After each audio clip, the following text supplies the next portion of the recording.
Нет, я ничего не забыла. Сейчас работаю с радостью и душой. Даже беру работу на дом. Дильбар Шарипова сегодня занимается художественной росписью на заводе по производству посуды из фаянса и фарфора. Предприятие открылось после 10 лет простоя. Раньше местной продукцией пользовались практически в каждой семье в стране, ведь она отличалась высоким качеством и небольшой ценой. Сейчас руководство завода собирается вернуть утраченные позиции. Цветы рисуем национальные, чтобы все было в нашем стиле. Ромашка и другие цветы – символы весны. Скоро зима, и принимая пищу из такой посуды, можно почувствовать весну. На продукцию тарелки, пиалы, чайники, косушки и вазы наносят национальные рисунки и орнаменты только вручную. Такая посуда – настоящее украшение любого стола, дома и в праздники, и в обычные дни. Красим кисточкой тарелку, затем аккуратной иглой выцарапываем рисунок.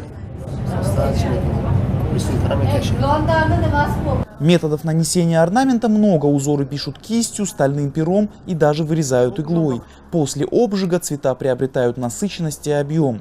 Также здесь постоянно ищут новые идеи, при этом стараясь сохранить национальный колорит. Например, новинка – посуда с узором, присущим таджикским тканям и одежде. Мы ребятам предложили нарисовать красиво там наши узоры, атласы или сюзаны там. Предоставили фотографии там атласов. После того, как они нанесли эти узоры туда, в тарелку, им самим понравилось, потому что это необычно вышло.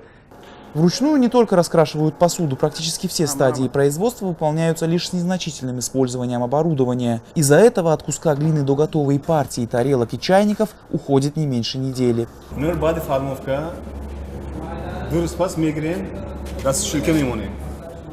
После формовки через 2 дня убираем все в сушилку.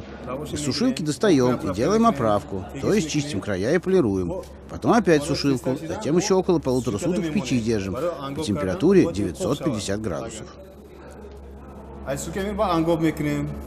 Но все это практически не сказывается на цене. Сырье местное и недорогое, да и рынки рядом. Уже сейчас продукция предприятия на 10% дешевле импорта из соседних Китая и Узбекистана.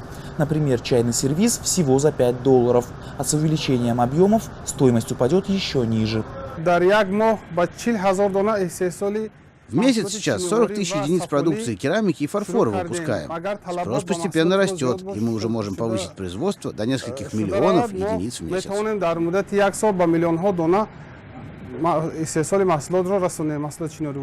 По мнению экспертов, художников и владельцев галерей, начинание обречено на успех. 3 основных показателя – цена, качество, внешний вид – поможет производителям вытеснить с рынка импортеров. Также продукция заняла свою нишу на рынке сувениров для иностранцев. Такую тарелку с необычным и красивым узором можно и на стену повесить, как произведение искусства. А ваза станет украшением любого интерьера, уверяют дизайнеры. Анушервон Арипов, Насим Исамов. Настоящее время. Таджикистан.